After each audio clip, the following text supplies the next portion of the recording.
আসসালামু আলাইকুম প্রিয় শিক্ষার্থীবৃন্দ। জগৎ শ্রী গোপালকৃষ্ণ এম সাইফুর রহমান বিদ্যালয় মহাবিদ্যালয় কর্তৃক আয়োজিত পদার্থবিজ্ঞানের আজকের অনলাইন ক্লাসে তোমাদের সবাইকে স্বাগতম। তো আজকে আমরা যে চ্যাপ্টারটা পড়ব সেটা হচ্ছে চলতরিৎ। ঠিক আছে, তো এই চ্যাপ্টারটা তোমরা যারা 2021 এবং 2022 এই সেশনে এসএসসি পরীক্ষা দিবা তাদের দু পক্ষের জন্যই এই চ্যাপ্টারটা শর্ট সিলেবাসে অন্তর্ভুক্ত করা হয়েছে। সো আমরা এই চ্যাপ্টারটা পড়ার চেষ্টা করি। এখানে এই চ্যাপ্টারের কিছু টপিকস আমি লিখে রাখছি, এগুলো আজকে আমরা কভার করার চেষ্টা করব। ঠিক আছে, তো চলতরিৎ ব্যাপারটা আসলে কি? চলতরিৎ আমরা যদি বুঝতে চাই তাহলে প্রথমে আমাদেরকে আসলে একটু স্থির তড়িতের দিকে যেতে হবে। আর স্থির তড়িৎ বুঝতে চাইলে আমাদের প্রথমে আধান কি এটা বুঝতে হবে, আধান বা চার্জ কি। ঠিক আছে, তো আমরা একদম গোড়া থেকে শুরু করি যে চার্জ আসলে কি। চার্জ হচ্ছে ধরো একটা পদার্থ নেওয়া হলো, এটা যে কোনো পদার্থ হতে পারে, এটা একটা পদার্থ। ঠিক আছে, এই পদার্থের মধ্যে আমরা জানি কি যে অসংখ্য ক্ষুদ্র ক্ষুদ্র উপাদানের সমন্বয়ে হচ্ছে গিয়ে পদার্থ গঠিত। এর মধ্যে কি আছে? অণু আছে, পরমাণু আছে। ঠিক আছে, তো পরমাণু এই জিনিসটাকে যদি আমরা আবার বিশ্লেষণ করতে যাই তাহলে পরমাণুর মধ্যে তিনটা উপাদান পাওয়া যায়। একটা হচ্ছে কি ইলেকট্রন, প্রোটন এবং একটা হচ্ছে নিউট্রন। ঠিক আছে, এগুলো পরমাণুকে যদি আমরা ভেঙে ফেলি তখন এই মৌলিক কণাগুলোকে পাওয়া যায়। ঠিক আছে, পদার্থকে ভাঙলে পাওয়া যায় অণু, অণুকে ভাঙলে পাওয়া যায় পরমাণু, এবং পরমাণুকে যদি বিশ্লেষণ করা হয় তাহলে পাওয়া যায় কি ইলেকট্রন, প্রোটন এবং নিউট্রন। এগুলোকে বলা হচ্ছে মৌলিক কণা। ঠিক আছে, এগুলোকে আর ভাঙা যায় না। তো আধান ব্যাপারটা কি? আধান ব্যাপারটা হচ্ছে আধান বা চার্জ। এই যে মৌলিক কণা, এই মৌলিক কণাগুলোর মৌলিক এবং বৈশিষ্ট্যমূলক ধর্মকে বলা হয় আধান। মৌলিক কণাসমূহের মৌলিক এবং বৈশিষ্ট্যমূলক ধর্মকে বলা হয় আধান। ঠিক আছে, যেমন ইলেকট্রনের আধান এটা হচ্ছে কি নেগেটিভ, প্রোটনের আধান এটা হচ্ছে পজিটিভ, এবং এটা হচ্ছে নিউট্রন, নিউট্রনের কোনো আধান থাকে না, এটা হচ্ছে নিরপেক্ষ। ঠিক আছে, তাহলে আধান কাকে বলে? এই যে মৌলিক কণাগুলো আছে এগুলোর মৌলিক এবং বৈশিষ্ট্যমূলক ধর্মকে বলা হয় আধান। ঠিক আছে, তো এখন আসা যাক স্থির তড়িতে। স্থির তড়িৎ ব্যাপারটা কি? স্থির তড়িৎ হচ্ছে ধরো একটা বস্তু আমরা নিলাম। ঠিক আছে, এই বস্তুটাকে যে কোনো একটা চার্জে আমরা চার্জিত করতে পারি। ঠিক আছে, সেটা হতে পারে পজিটিভ, হতে পারে নেগেটিভ। ঠিক আছে, বা এটা নিরপেক্ষও থাকতে পারে। ঠিক আছে, তো এটার মধ্যে আমরা যেই কোনো আধানে এটাকে আহিত করি না কেন, এটার মধ্যে যে তড়িৎ উৎপন্ন হবে সেটাকে আমরা বলবো স্ট্যাটিক ইলেকট্রিসিটি বা স্থির তড়িৎ। ঠিক আছে, অর্থাৎ স্থির তড়িৎ আর কোথাও মুভ করে না। স্থির তড়িৎ সৃষ্টি হওয়ার পর ওই বস্তুর মধ্যেই অবস্থান করে, এটার অন্য কোথাও যায় না।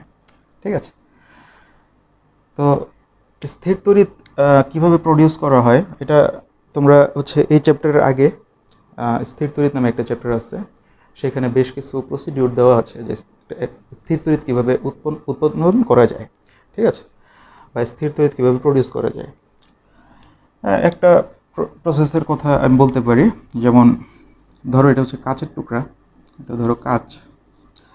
একটা কাচের টুকরাকে আমরা যদি কোনো একটা রেশমি কাপড় দ্বারা, এটা কি রেশমি কাপড় বা সিল্ক, রেশমি কাপড়। ঠিক আছে, এটা দিয়ে যদি এই কাচের টুকরাকে ঘষা হয় তাহলে কাচের টুকরা হচ্ছে ধনাত্মক আধানে আহিত হবে এবং রেশমি কাপড় হচ্ছে ঋণাত্মক আধানে আহিত হবে। অর্থাৎ এদের মধ্যে হচ্ছে কি স্থির তড়িৎ উৎপাদন হবে বা প্রডিউস হবে। ঠিক আছে, তো স্থির তড়িৎ এই উৎপাদন হওয়ার পর ধরো এখানে একটা বস্তু আছে আর এখানে হচ্ছে আরেকটা বস্তু আছে। ঠিক আছে, এই দুইটা বস্তুই হচ্ছে এখন মানে স্থির তড়িৎ উৎপাদন হওয়ার পরে আছে আর কি। ঠিক আছে, ধরো এটার মধ্যে পজিটিভ চার্জ আছে। ঠিক আছে, আবার ধরো এটার মধ্যে হচ্ছে পজিটিভ বা এরকম নেগেটিভ কিছু চার্জ আছে। ঠিক আছে, তো এরকম দুইটা বস্তুকে আমরা যদি হচ্ছে মানে এগুলো হচ্ছে কি আহিত বস্তু। ঠিক আছে, সেটা হতে পারে পজিটিভ, হতে পারে নেগেটিভ, বা হতে পারে নিরপেক্ষ বস্তু, যাই বলো। ঠিক আছে, তো এরকম দুইটা আহিত বস্তুকে আমরা যদি হচ্ছে কি করি কোনো পরিবাহী তার দ্বারা যুক্ত করে দিই, তো তখনই হচ্ছে কি হয় তোমার তড়িৎ প্রবাহ বা চলতড়িতের সৃষ্টি হয়। ঠিক আছে, তাহলে চলতড়িৎ কখন উৎপাদন হবে? যে দুইটা আহিত বস্তুকে আমরা যদি হচ্ছে কি করি পরিবাহী তার দ্বারা যুক্ত করে দেই, তখন হচ্ছে এদের মধ্যে তড়িৎ প্রবাহের সৃষ্টি হবে। ঠিক আছে, অবশ্যই কিন্তু কি হতে হবে দুইটা বস্তুর বিভব। তাহলে বিভব জিনিসটা কি এটা আমরা আসতেছি পরবর্তীতে। অবশ্যই দুইটা বস্তুর বিভব ভিন্ন হইতে হবে। ঠিক আছে, দুইটা বস্তুর বিভব যদি ভিন্ন না হয়, অর্থাৎ দুইটা বস্তুর বিভব যদি একই হয়, তাহলে কিন্তু তড়িৎ প্রবাহ হবে না। অবশ্যই একটা হচ্ছে উচ্চ বিভবের বস্তু হতে হবে আর একটা হচ্ছে নিম্ন বিভবের বস্তু হতে হবে। ঠিক আছে, তাহলে হচ্ছে এদেরকে যদি পরিবাহী তার দ্বারা যুক্ত করা হয় তাহলে সেখানে তড়িৎ প্রবাহের সৃষ্টি হবে। ঠিক আছে, তো তড়িৎ প্রবাহ জিনিসটা কি এটা আমরা একটু শিখে ফেলি। এই যে তড়িৎ প্রবাহ কাকে বলে? তড়িৎ প্রবাহ হচ্ছে যে কোনো পরিবাহীর, এটা একটা পরিবাহী নিলাম, যে কোনো পরিবাহীর যে কোনো প্রস্থচ্ছেদের মধ্য দিয়ে একক সময়ে যে পরিমাণ আধান প্রবাহিত হয়, কোনো পরিবাহীর যে কোনো প্রস্থচ্ছেদের মধ্য দিয়ে একক সময়ে যে পরিমাণ আধান প্রবাহিত হয় তাকে বলা হচ্ছে তড়িৎ প্রবাহ। ধরো টি সময়ে আধান প্রবাহিত হচ্ছে কিউ, এই পরিবাহীর মধ্য দিয়ে টি সময়ে আধান প্রবাহিত হচ্ছে কিউ, তাহলে একক সময়ে আধান প্রবাহিত হবে কিউ বাই টি। আর একক সময়ে যে আধান প্রবাহিত হয় এটাকে বলা হচ্ছে তড়িৎ প্রবাহ আই। ঠিক আছে, সো আই ইকুয়াল টু হচ্ছে কিউ বাই টি। ঠিক আছে, এটা কিন্তু একটা ফর্মুলা। হ্যাঁ, আই ইকুয়াল টু হচ্ছে কিউ বাই টি।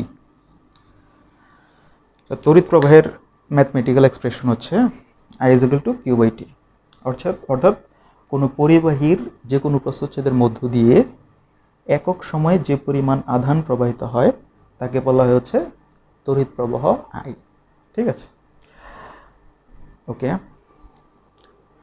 এরপরে আসো যে তড়িৎ প্রবাহের দিক কি। তাহলে তড়িৎ প্রবাহ গেল, তড়িৎ প্রবাহের দিক। তড়িৎ প্রবাহের দিক হচ্ছে যে ধরো আমরা একটা বর্তনী আঁকি, যে এরকম এটা একটা কোষ নিলাম, এটা হচ্ছে প্লাস, এটা হচ্ছে মাইনাস। তো এই বর্তনীর মধ্যে ধরো একটা রোধ আছে, এটা রোধ হচ্ছে আর। তো রোধ কি এগুলো আমরা আসবো সামনে, আমরা আসতেছি। তো আপাতত এটা একটা বর্তনী। ঠিক আছে, এই বর্তনীতে একটা কোষ আছে বা ব্যাটারি যাই বলো। তো তড়িৎ প্রবাহের দিক হচ্ছে, তড়িৎ প্রবাহ সবসময় এই যে প্লাস থেকে, অর্থাৎ উচ্চ বিভব থেকে নিম্ন বিভবের বস্তুর দিকে প্রবাহিত হয়। তড়িৎ প্রবাহ সবসময় কী করে? উচ্চ বিভব থেকে নিম্ন বিভবের বস্তুর দিকে প্রবাহিত হয়। আর ইলেকট্রন, এখানে আবার ইলেকট্রনের প্রবাহের ব্যাপার আছে। ইলেকট্রন হচ্ছে তড়িৎ প্রবাহের বিপরীত দিকে প্রবাহিত হয়। ঠিক আছে, অর্থাৎ তড়িৎ প্রবাহ যদি এদিকে হয়, ইলেকট্রনের প্রবাহ হবে তড়িৎ প্রবাহের বিপরীত দিকে। ঠিক আছে, তাহলে তড়িৎ প্রবাহের দিক সবসময় কোন দিকে হবে? উচ্চ বিভবের বস্তু থেকে নিম্ন বিভবের বস্তুর দিকে। ঠিক আছে, তো এটা গেল হচ্ছে আমাদের তড়িৎ প্রবাহের দিক। এরপরে আসো তড়িৎচালক শক্তি। তড়িৎচালক শক্তি কি? তড়িৎচালক শক্তি হচ্ছে একক আধানকে, একক আধান মানে কি এরকম +1 বা -1 যাই বলো, একক আধানকে আমরা যদি কোনো বর্তনীর এক প্রান্ত থেকে সম্পূর্ণ বর্তনী ঘুরিয়ে আবার অপর প্রান্তে নিয়ে আসি, তাহলে যে পরিমাণ কাজ সম্পাদিত হবে ওটাকে বলা হয় হচ্ছে তড়িৎচালক শক্তি। ঠিক আছে, একক আধানকে কোনো বর্তনীর এক প্রান্ত থেকে সম্পূর্ণ বর্তনী ঘুরিয়ে যদি অপর প্রান্তে আনা হয়, তাহলে যে পরিমাণ কার্য সম্পাদিত হয় তাকে বলা হয় হচ্ছে তড়িৎচালক শক্তি। তো ধরো তড়িৎচালক শক্তিকে হচ্ছে ই দ্বারা প্রকাশ করা হয়। ঠিক আছে, তাহলে এটাকে আমরা কী দ্বারা ডিফাইন করতে পারি? এটা ধরো কিউ পরিমাণ আধানকে যদি এক প্রান্ত থেকে ঘুরিয়ে অন্য প্রান্তে আনতে ডব্লিউ পরিমাণ কাজ সম্পাদিত হয়, তাহলে একক আধানকে ঘুরিয়ে আনতে কাজ সম্পাদিত হবে কত? W/Q। আর এটা কি বলা হয় হচ্ছে কি? তড়িৎচালক শক্তি। একক আধানকে সম্পূর্ণ বর্তনী ঘুরিয়ে আনতে যে পরিমাণ কার্য সম্পাদিত হয় ওটাকে বলা হচ্ছে কি? তড়িৎচালক শক্তি। তাহলে E = হচ্ছে কত? W/Q। ওকে, গেল আমাদের তড়িৎচালক শক্তি। তারপরে আসো তড়িৎ বিভব এবং প্রাবল্য। তড়িৎ বিভব কি জিনিস? তাহলে তড়িৎ বিভব হচ্ছে, ধরো যাক আমরা একটা পদার্থ নিলাম। এটা কেমন পদার্থ? এটা হচ্ছে একটা আহিত বস্তু। ঠিক আছে, এটার মধ্যে স্থির তড়িৎ আছে। ঠিক আছে, ধরো পজিটিভ চার্জ, এটা চার্জিত। ঠিক আছে, তাহলে এই বস্তুর চারদিকে কি থাকবে? একটা তড়িৎ ক্ষেত্র থাকবে। এই বস্তুর চারদিকে কি থাকবে? একটা তড়িৎ ক্ষেত্র থাকবে। ঠিক আছে, তাহলে তড়িৎ বিভবের সঙ্গে বলা হয়েছে যে অসীম থেকে অর্থাৎ ইনফাইনিটি কোনো এলাকা থেকে একটা একক ধনাত্মক আধান। ঠিক আছে, একটা একক ধনাত্মক আধান, এই যে এটা নিলাম, ধরো অসীম থেকে একটা একক ধনাত্মক আধানকে তড়িৎ ক্ষেত্রের কোনো বিন্দুতে আনতে যে পরিমাণ কাজ করতে হয় তাকে বলা হচ্ছে তড়িৎ বিভব। তড়িৎ বিভবকে হচ্ছে ভি দ্বারা প্রকাশ করা হয়। অসীম থেকে একটা একক ধনাত্মক আধানকে তড়িৎ ক্ষেত্রের কোনো বিন্দুতে আনতে যে পরিমাণ কাজ সম্পাদিত হয় তাকে বলা হচ্ছে তড়িৎ বিভব। ধরো যে কিউ পরিমাণ চার্জকে যদি তড়িৎ ক্ষেত্রের মধ্যে আনতে ডব্লিউ পরিমাণ কাজ সম্পাদিত হয়, তাহলে একক আধানকে আনতে কাজ সম্পাদিত হবে কত? W/Q। আর এটাকে কিন্তু বলা হয় তড়িৎ বিভব। ভি = হচ্ছে W/Q। অসীম থেকে একক আধানকে আনতে যে পরিমাণ কাজ সম্পাদিত হয় তাকে বলা হচ্ছে তড়িৎ বিভব ভি। ভি = হচ্ছে W/Q। ঠিক আছে, এটা হচ্ছে তড়িৎ বিভবের একটা ম্যাথমেটিক্যাল এক্সপ্রেশন। ঠিক আছে, এরপরে আসো তড়িৎ প্রাবল্য। তড়িৎ প্রাবল্য কাকে বলে? তড়িৎ প্রাবল্য হচ্ছে, ধরো আবারও একটা ক্ষেত্র নিলাম। এটা মনে করো একটা আধান। ঠিক আছে, এই আধানের চারদিকে কি থাকবে? তড়িৎ ক্ষেত্র থাকবে। তড়িৎ ক্ষেত্রের মধ্যে আমরা যদি হচ্ছে একটা একক ধনাত্মক আধান স্থাপন করি, পজিটিভ, ধরো একটা একক ধনাত্মক আধান স্থাপন করা হলো, তাহলে এটা যে বল অনুভব করবে সেটা হতে পারে আকর্ষণ বল অথবা বিকর্ষণ বল। সেই বলটাকে বলা হচ্ছে তড়িৎ প্রাবল্য। সো তড়িৎ প্রাবল্য হচ্ছে ওয়ান কাইন্ড ফোর্স। ঠিক আছে, তড়িৎ ক্ষেত্রের মধ্যে একটা একক ধনাত্মক আধানকে স্থাপন করলে সেটা যে বল অনুভব করে তাকে বলা হচ্ছে তড়িৎ প্রাবল্য। এখন তড়িৎ ক্ষেত্র যদি হচ্ছে তোমার পজিটিভ আধানের জন্য সৃষ্টি হয়, আমরা যদি হচ্ছে কী করি, একক ধনাত্মক আধান রাখি, তাহলে পজিটিভ পজিটিভ কী করবে? বিকর্ষণ করবে। আবার যদি নেগেটিভ আধানের কারণে তড়িৎ ক্ষেত্রের সৃষ্টি হয়, তাহলে নেগেটিভ পজিটিভ কী করবে? বিকর্ষণ করবে। সো বল যে কোনো বল হতে পারে, আকর্ষণ বল বা বিকর্ষণ বল। ঠিক আছে, তাহলে আমরা কী শিখলাম? যে তড়িৎ ক্ষেত্রের মধ্যে আমরা যদি হচ্ছে একটা একক ধনাত্মক আধান রাখি, সেটা যে ফোর্স অনুভব করে সেটাকে বলা হচ্ছে তড়িৎ প্রাবল্য। তড়িৎ প্রাবল্যকে ই দ্বারা প্রকাশ করা হয়।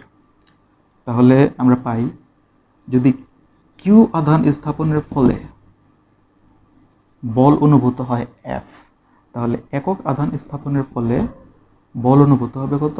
F by Q. আর সংজ্ঞা অনুসারে ই ইকুয়াল টু হবে কি? F by Q. কারণ তড়িৎ প্রবলের সংজ্ঞায় আমি একটু আগে বলছি যে একক আধানকে স্থাপন করলে যে পরিমাণ বল অনুভূত হয় তাকে বলা হচ্ছে তড়িৎ প্রাবল্য।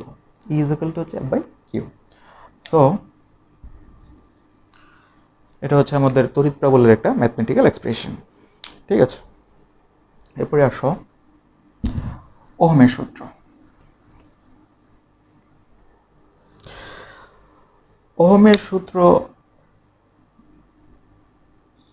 বোঝার আগে আমরা একটু রোধ কি জিনিস বুঝে ফেলবো। ঠিক আছে, রোধ কাকে বলে? রোধ হচ্ছে কোনো পরিবাহীর যে ধর্মের জন্য এর মধ্য দিয়ে তড়িৎ প্রবাহ বাধাপ্রাপ্ত হয় সেটাকে বলা হয় হচ্ছে রোধ, যেটার ইংরেজি নাম হচ্ছে রেজিস্ট্যান্স। ওকে, কোনো পরিবাহীর যে ধর্মের জন্য এর মধ্য দিয়ে তড়িৎ প্রবাহ বাধাপ্রাপ্ত হয় তাকে বলা হয় হচ্ছে রোধ। রোধকে আর দ্বারা প্রকাশ করা হয়। ঠিক আছে, রোধকে হচ্ছে আর দ্বারা প্রকাশ করা হয়, রোধ। তো ওহমের সূত্রে বলা হয়েছে যে তাপমাত্রা স্থির থাকলে কোনো পরিবাহীর যে কোনো প্রস্থচ্ছেদের মধ্য দিয়ে যে তড়িৎ প্রবাহ চলে তা ওই পরিবাহীর দুই প্রান্তের বিভব পার্থক্যের সমানুপাতিক। ধরো এই পরিবাহীর দুইটা প্রান্ত আছে, একটা হচ্ছে এ প্রান্ত, একটা হচ্ছে বি প্রান্ত, এবং এই পরিবাহীর মধ্য দিয়ে আই তড়িৎ প্রবাহ হচ্ছে। তাহলে ওহমের সূত্রে বলা হয়েছে যে তাপমাত্রা স্থির থাকলে কোনো পরিবাহীর মধ্য দিয়ে যে তড়িৎ প্রবাহ চলে অর্থাৎ আই, কোনো পরিবাহীর মধ্য দিয়ে যে তড়িৎ প্রবাহ চলে সেটা এই পরিবাহীর এই যে পরিবাহীর দুই প্রান্তের বিভব পার্থক্যের সমানুপাতিক, অর্থাৎ আই সমানুপাতিক হচ্ছে ভি।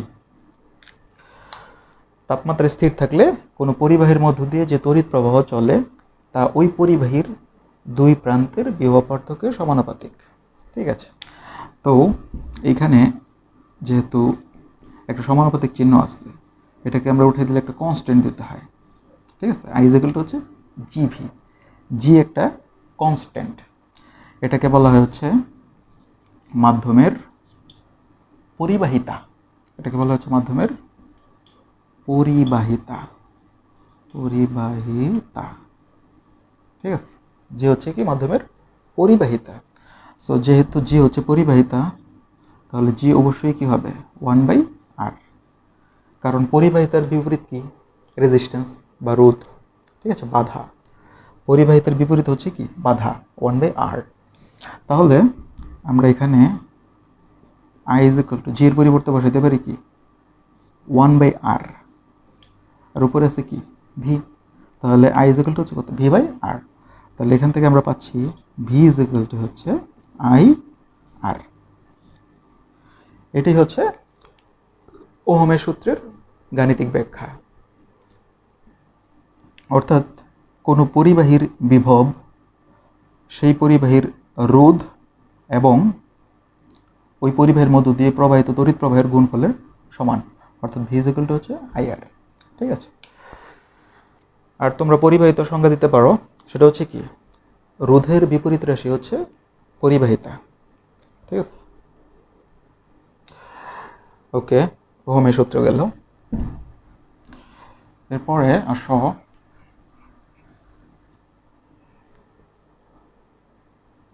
ওহমের সূত্র গেল, রোধ গেল, আপেক্ষিক রোধ। ওকে, আপেক্ষিক রোধ কি? আপেক্ষিক রোধ, আপেক্ষিক রোধকে হচ্ছে রো দ্বারা প্রকাশ করা হয়, র। ঠিক আছে, তো আপেক্ষিক রোধ এটার সংজ্ঞা আমরা দেওয়ার আগে রোধের দুইটা সূত্র আছে, সেগুলো আমাদেরকে জানতে হবে।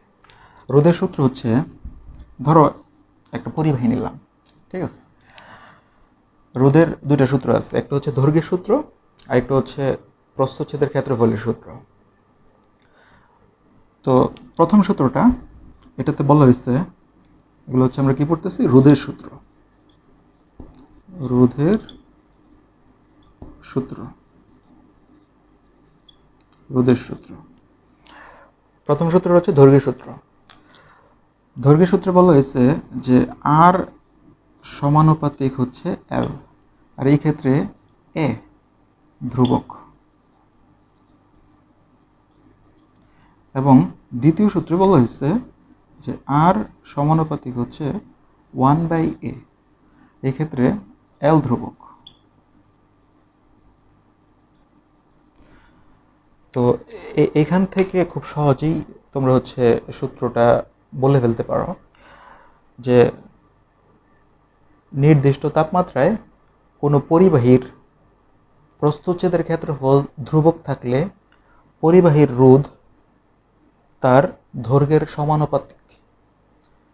নির্দিষ্ট তাপমাত্রায় কোনো পরিবাহীর প্রস্থচ্ছেদের ক্ষেত্রফল ধ্রুবক থাকলে পরিবাহীর রোধ তার দৈর্ঘ্যের সমানুপাতিক। সিমিলারলি, নির্দিষ্ট তাপমাত্রায় কোনো পরিবাহীর দৈর্ঘ্য স্থির থাকলে বা ধ্রুবক থাকলে পরিবাহীর রোধ তার প্রস্থচ্ছেদের ক্ষেত্রফলের ব্যস্তানুপাতে পরিবর্তিত হয় বা ব্যস্তানুপাতিক।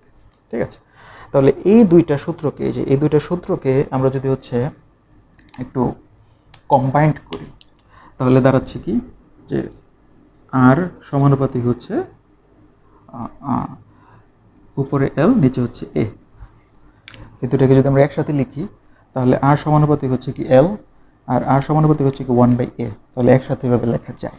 ঠিক আছে, তাহলে এখানে আমরা আর সমানুপাতিক চিহ্ন যদি আমরা উঠিয়ে দিই তাহলে একটা ধ্রুবক দিতে হবে, এটাকে বলা হচ্ছে রো। তাহলে এল বাই হচ্ছে এ। এই যে রো, এটাই হচ্ছে আপেক্ষিক রোধ। ঠিক আছে, তাহলে আপেক্ষিক রোধটাকে আমরা একটু আলাদা করে ফেলি। তাহলে কোনাকুনিকে যদি গুণ দাও তাহলে আসবে কি আর এ আর হচ্ছে রো এল। তাহলে এখান থেকে রো সমান কি আসতেছে, আর এ বাই হচ্ছে এল। ঠিক আছে, আর এ বাই হচ্ছে এল। তো এখানে এটা হচ্ছে কি আপেক্ষিক রোধ, এটা হচ্ছে শুধু রোধ, আর এটা হচ্ছে প্রস্থচ্ছেদের ক্ষেত্রফল, এটা হচ্ছে দৈর্ঘ্য, তারের দৈর্ঘ্য। আর প্রস্থচ্ছেদের ক্ষেত্রফলটা হচ্ছে এই যে এটাকে বলা হয়, এই যে এটাকে স্লাইস করার পরে এই যে অংশটা, এটাকে বলা হচ্ছে প্রস্থচ্ছেদের ক্ষেত্রফল। ঠিক আছে, তো আপেক্ষিক রোধের সংজ্ঞা আমরা এখান থেকে দিয়ে দিতে পারি যে নির্দিষ্ট তাপমাত্রায় কোনো পরিবাহীর একক দৈর্ঘ্য এবং একক প্রস্থচ্ছেদের ক্ষেত্রফলের মধ্য দিয়ে যে পরিমাণ রোধ থাকে সেটা হচ্ছে কি আপেক্ষিক রোধ। এভাবে বলতে পারো যে দৈর্ঘ্য যদি হচ্ছে কি হয়, এক হয়, এবং প্রস্থচ্ছেদের ক্ষেত্রফল যদি এক হয়, তাহলে এটা এক হয়ে গেল, এটাও এক হয়ে গেল। তাহলে আমরা কি পাইতেছি যে এটা হচ্ছে এক, নিচেও এক, তাহলে রো ইজ ইকুয়াল টু হচ্ছে কি আর। তাহলে এখান থেকে সংজ্ঞা দেওয়া যায় যে কোনো নির্দিষ্ট তাপমাত্রায় কোনো নির্দিষ্ট উপাদানের পরিবাহীর যদি দৈর্ঘ্য এক একক হয় এবং প্রস্থচ্ছেদের ক্ষেত্রফল এক একক হয়, তাহলে ওই পরিবাহীর যে রোধ এটাকে বলা হয় ওই পরিবাহীর আপেক্ষিক রোধ। ঠিক আছে, যদি দৈর্ঘ্য এক একক হয়, প্রস্থচ্ছেদের ক্ষেত্রফল এক একক হয়, তাহলে এই যে পরিবাহীর যে রোধ ওটাকে বলা হয় হচ্ছে আপেক্ষিক রোধ। ঠিক আছে, ওকে। তো আপেক্ষিক রোধ আশা করি বুঝতে পারছো। এরপরে আসো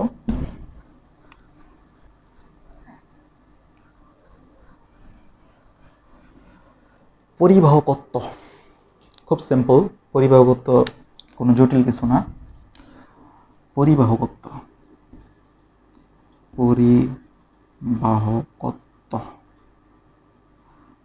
এটাকে হচ্ছে সিগমা দ্বারা প্রকাশ করা হয়। সিগমা হচ্ছে গিয়ে 1/ρ। তাহলে সংজ্ঞাটা তোমরা অটোমেটিক দিতে পারো, সেটা কি আপেক্ষিক রোধের বিপরীত রাশিকে বলা হচ্ছে পরিবাহকত্ব। শেষ, সিম্পল সংজ্ঞা। অর্থাৎ আপেক্ষিক রোধের যে বিপরীত রাশি বা বিপরীত কন্টেন্ট, ওটাকে বলা হচ্ছে পরিবাহকত্ব। এটাকে সিগমা দ্বারা প্রকাশ করা হয়। Sigma is equal to 1/ρ।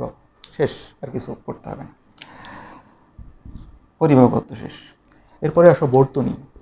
বর্তনীর ব্যাপারে তোমরা কম বেশি সবাই জানো। আসলে বর্তনী হচ্ছে, আমি একটা বর্তনী আঁকি। ধরো একটা ব্যাটারি নিলাম, এটা প্লাস, এটা মাইনাস। এটার মধ্যে ধরো এই যে এরকম সুইচ আছে, ধরো এখানে একটা লাইট লাগাই দিলাম, এটা জ্বলে, ঠিক আছে। তো এরকম লাগাই দিলাম, তাহলে তড়িৎ প্রবাহ কী হয়, প্লাস থেকে মাইনাসের দিকে হয়। তাহলে প্লাস থেকে মাইনাসের দিকে তড়িৎ প্রবাহিত হবে এই সুইচটাকে যদি আমরা কানেক্ট করি, ঠিক আছে। তাহলে বর্তনীর সংজ্ঞা, বর্তনীর সংজ্ঞা কীভাবে দেবা, এই যে তড়িৎ প্রবাহ চলার সম্পূর্ণ পথকে বলা হয় বর্তনী। তড়িৎ প্রবাহ চলার সম্পূর্ণ পথকে বলা হয় বর্তনী। এই যে তড়িৎ এটার মধ্যে দিয়ে প্রবাহিত হচ্ছে, এর মধ্যে দিয়ে কী প্রবাহিত হচ্ছে, তড়িৎ প্রবাহ চলার যে সম্পূর্ণ পথ, ওটাকে বলা হয় বর্তনী। ঠিক আছে, ঠিক আছে, ওকে। সো চলতরিতের আজকের ক্লাসটা এই পর্যন্তই। এটার মধ্যে আরও অনেক টপিকস আছে, এগুলো আমরা আস্তে আস্তে সামনে কভার করব, ঠিক আছে। তো তোমরা ক্লাসটা ভালোভাবে একটু দেখো বাসায়, ঠিক আছে। আশা করি বুঝতে প্রবলেম হবে না, ঠিক আছে। আর এই করোনাকালীন সময়ে অবশ্যই সবাই স্বাস্থ্যবিধি মেনে চলবা, ঠিক আছে। বাসার বাইরে খুব বেশি যাওয়ার দরকার নেই, বাসায় থেকেই পড়াশোনা করো। আর অনলাইন ক্লাস তো আমরা নিচ্ছি, এগুলা তোমরা হচ্ছে একটু একটু দেখো বাসায় বসে বসে, ঠিক আছে। সবাই ভালো থাকবা, সুস্থ থাকবা। আসসালামু আলাইকুম।